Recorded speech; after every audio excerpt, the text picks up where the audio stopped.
ಭಟ್ಕಳದಲ್ಲಿ ಮುರಿನಕಟ್ಟೆಯ ಧ್ವಂಸಗೊಳಿಸಿದ ವಿರುದ್ಧ ಇವತ್ತು ಹಿಂದೂ ಪರ ಸಂಘಟನೆಗಳ ಕಾರ್ಯಕರ್ತರು ಬೃಹತ್ ಪ್ರತಿಭಟನೆ ಕೂಡ ನಡೆಸ್ತಾ ಇದ್ದಾರೆ. ಭಟ್ಕಳ ಪಟ್ಟಣದಲ್ಲಿ ಸಾಕಷ್ಟು ಸಂಖ್ಯೆಯಲ್ಲಿ ಹಿಂದೂ ಸಂಘಟನೆಯ ಕಾರ್ಯಕರ್ತರು ಕೂಡ ಇವತ್ತು ಕೇಸರಿ ಧ್ವಜವನ್ನು ಹಿಡಿದು ಆಕ್ರೋಶವನ್ನು ಕೂಡ ವ್ಯಕ್ತಪಡಿಸಿರುವಂಥದ್ದು. ಯಾಕಂತ ಹೇಳಿದ್ರೆ ಭಟ್ಕಳ ತಾಲೂಕು ಹಿಂದೂ ಸಂಘಟನೆಗಳ ಒಕ್ಕೂಟ ವತಿಯಿಂದ ಇವತ್ತು ಮುರಿನಕಟ್ಟೆ ಧ್ವಂಸ ವಿರೋಧಿಸಿ ಮತ್ತು ಮರು ನಿರ್ಮಾಣಕ್ಕೆ ಆಗ್ರಹಿಸಿ ಈ ಒಂದು ಪ್ರತಿಭಟನೆ ಕೂಡ ನಡೆಸ್ತಾ ಇರುವಂಥದ್ದು ಗಮನಿಸಬಹುದು. ಸಾವಿರಾರು ಸಂಖ್ಯೆಯಲ್ಲಿ ಹಿಂದೂ ಪರ ಸಂಘಟನೆ ಕಾರ್ಯಕರ್ತರು ಭಟ್ಕಳ ತಾಲೂಕಿನ ವಿವಿಧ ಭಾಗಗಳಿಂದ ಆಗಮಿಸಿ ಈ ಒಂದು ಪ್ರತಿಭಟನೆಯಲ್ಲಿ ಕೂಡ ಪಾಲ್ಗೊಂಡಿದ್ದಾರೆ. ಮೇ 24ರಂದು ಮುರಿನಕಟ್ಟೆಯಲ್ಲಿ ನಿರ್ಮಿಸಿದಂತಹ ಕಟ್ಟೆಯನ್ನು ಧ್ವಂಸಗೊಳಿಸಿದ ವಿರುದ್ಧ ಇವತ್ತು ಮತ್ತೆ ಪ್ರತಿಭಟನೆ ಕೂಡ ನಡೆಸಿದ್ದಾರೆ. ಕಳೆದ ಮೇ 29ರಂದು ಕೂಡ ಇದೇ ರೀತಿಯಾಗಿ ಪ್ರತಿಭಟನೆ ನಡೆಸಿ ತೀವ್ರ ಆಕ್ರೋಶವನ್ನು ಕೂಡ ವ್ಯಕ್ತಪಡಿಸಿದರು. ಅದೇ ರೀತಿ ಮತ್ತೆ ಇವತ್ತು ಸ್ವಯಂ ಪ್ರೇರಿತವಾಗಿ ಬಂದ್ ಕರೆ ನೀಡಿದಲ್ಲದೆ ಇವತ್ತು ಬೃಹತ್ ಪ್ರಮಾಣದ ಒಂದು ಪ್ರತಿಭಟನಾ ಮೆರವಣಿಗೆಯನ್ನು ಕೂಡ ನಡೆಸ್ತಾ ಇದ್ದಾರೆ. ಸಾವಿರಾರು ಸಂಖ್ಯೆಯಲ್ಲಿ ಹಿಂದೂ ಕಾರ್ಯಕರ್ತರು ಕೂಡ ಈ ಒಂದು ಪ್ರತಿಭಟನೆಯಲ್ಲಿ ಭಾಗವಹಿಸಿದ್ದಾರೆ. ಯಾಕಂತ ಹೇಳಿದ್ರೆ ಈ ಪ್ರತಿಭಟನೆ ಹಿನ್ನೆಲೆಯಲ್ಲಿ ಸಾಕಷ್ಟು ಸಂಖ್ಯೆಯಲ್ಲಿ ಪೊಲೀಸ್ ಬಂದೋಬಸ್ತುಗಳನ್ನು ಕೂಡ ವಹಿಸಲಾಗಿದೆ. KSRP, DR ಸೇರಿದಂತೆ ಹೆಚ್ಚಿನ ಸಂಖ್ಯೆಯ ಪೊಲೀಸ್ ಬಂದೋಬಸ್ತನ್ನು ಕೂಡ ನಿಯೋಜಿಸಿರುವಂಥದ್ದು ಗಮನಿಸಬಹುದು. ಇವತ್ತು ಭಟ್ಕಳದ ಚನ್ನಪಟ್ಟಣ ಹನುಮಂತ ದೇವಾಲಯದಿಂದ ಹೊರಟಂಥ ಈ ಒಂದು ಮೆರವಣಿಗೆ ಮಿನಿ ವಿಧಾನಸೌಧದವರೆಗೆ ಬರ್ತಾ ಇರುವಂಥದ್ದು ಗಮನಿಸಬಹುದು.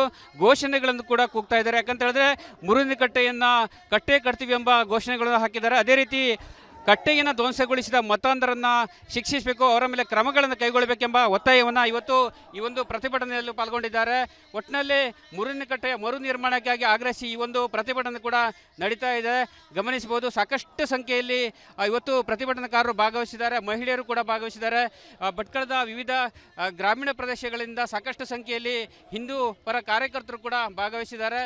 ಒಟ್ಟಿನಲ್ಲಿ ಹಿಂದೂಗಳ ಭಾವನೆಗೆ ಧಕ್ಕೆ ಉಂಟು ಮಾಡಿದಂಥ ಹಿಂದೂ ಭಾವನೆಗಳನ್ನು ಕೆರಳಿಸಿದಂತಹ ಮತಾಂಧರಿಗೆ ತಕ್ಕ ಶಿಕ್ಷೆಯನ್ನು ನೀಡಬೇಕು. ಅದೇ ರೀತಿ ಮುರಿನಕಟ್ಟೆಯನ್ನು ಮರು ನಿರ್ಮಾಣ ಮಾಡಬೇಕೆಂದು ಆಗ್ರಹಿಸಿ ಈ ಒಂದು ಪ್ರತಿಭಟನೆ ಕೂಡ ನಡೀತಾ ಇರುವಂಥದ್ದು. ಕಳೆದ ಮೇ 24ರಂದು ಬೆಳಗಿನ ಜಾವ ಸಂದರ್ಭದಲ್ಲಿ ಕಟ್ಟೆಯನ್ನು ನಿರ್ಮಿಸಿದಂಥ ಕಟ್ಟೆಯನ್ನು ಧ್ವಂಸಗೊಳಿಸಿದ ಮತಾಂಧರು ತಮ್ಮ ಕೃತ್ಯವನ್ನು ಮೆರೆಸಿ ಹಿಂದೂಗಳ ಭಾವನೆಗೆ ಧಕ್ಕೆ ಕೂಡ ತಂದಿದ್ದರು. ಇದಕ್ಕೆ ವ್ಯಾಪಕ ಆಕ್ರೋಶ ಕೂಡ ಉತ್ತರ ಕನ್ನಡ ಜಿಲ್ಲೆಯಾದ್ಯಂತ ಕೇಳಿ ಬಂದಿತ್ತು. ಅದೇ ರೀತಿಯಾಗಿ ಮರು ನಿರ್ಮಾಣ ಆಗಬೇಕೆಂಬ ಉದ್ದೇಶದಿಂದ ಈ ಒಂದು ಪ್ರತಿಭಟನೆ ಕೂಡ ಮಾಡ್ತಾ ಇದ್ದಾರೆ.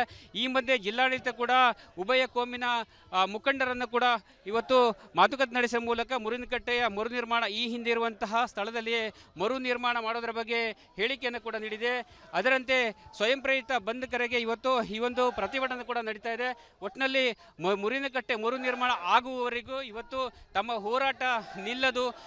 ಯಾವುದೇ ಕಾರಣದಿಂದ ಮುರಿನಕಟ್ಟೆಯನ್ನು ಕಟ್ಟೆ ಕಟ್ತೀವಿ ಎಂಬ ಅಭಿಪ್ರಾಯವನ್ನು ಹಿಂದೂ ಪರ ಸಂಘಟನೆ ಕಾರ್ಯಕರ್ತರು ಹೇಳ್ತಾ ಇರುವಂಥದ್ದು. ಒಟ್ಟಿನಲ್ಲಿ ಇವತ್ತಿನ ಈ ಒಂದು ಪ್ರತಿಭಟನೆ ಅಂದರೆ ಕೆಲವರು ಕೂಡ ಸ್ವಯಂ ಪ್ರೇರಿತವಾಗಿ ಅಂಗಡಿ ಮುಂಗಟ್ಟುಗಳಿಂದ ಬಂದ್ ಮಾಡಿದ್ದಾರೆ. ಈ ಒಂದು ಪ್ರತಿಭಟನೆಯಲ್ಲಿ ಕೂಡ ಪಾಲ್ಗೊಂಡಿದ್ದಾರೆ. ಒಟ್ಟಿನಲ್ಲಿ ಮುರಿನಕಟ್ಟೆಯ ಒಂದು ಮರು ನಿರ್ಮಾಣ ಆಗುವವರೆಗೆ ತಮ್ಮ ಹೋರಾಟ ನಿಲ್ಲೋದೆಂಬ ಒಕ್ಕೂರಿನ ಅಭಿಪ್ರಾಯ, ಒತ್ತಾಯ, ಆಗ್ರಹ ಕೇಳಿ ಬಂದಿರುವಂಥದ್ದು.